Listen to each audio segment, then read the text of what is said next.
Rachel's azure eyes sparkled as she flashed a smile. It was 2012 when her older sister drove us to the beach. The sky was bluer than the ocean and the sun brought out the freckles in my face immediately. Today, the waves were a little rougher than my usual preferences. We ran into the ocean after I grabbed a frisbee. Stopping before the water, we exchanged looks and sprinted in. One step after another, the water splashed up against our legs, hitting us both with a little sand, until we got further in.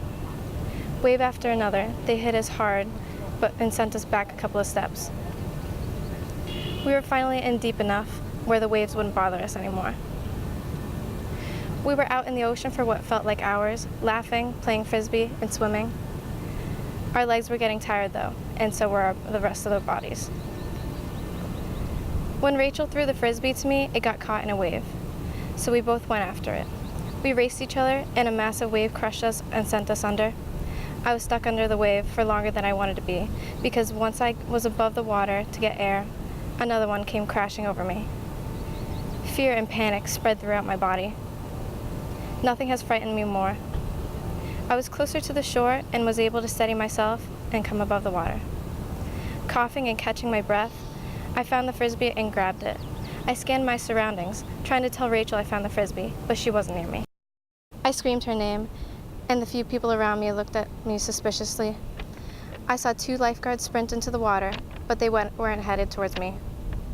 They went to a floating figure I had to squint my eyes to see. My heart was thumping in my chest so hard I swear I could feel it in my throat. There was blood coming from her head as she failed to respond to CPR. 3 other lifeguards ran over and tried to clear the area by blowing their whistles. My eyes filled up with water and blurred my vision. Rachel. She hit her head on the rock when she got crushed by the ocean. She lay there, unconscious, as I stared at her chest to see if it moved up and down. There were sirens blasting, but I couldn't hear them. My ears rang, and I felt like I couldn't breathe either. They placed her in the back of the ambulance and continued CPR on her while driving off to the nearest hospital.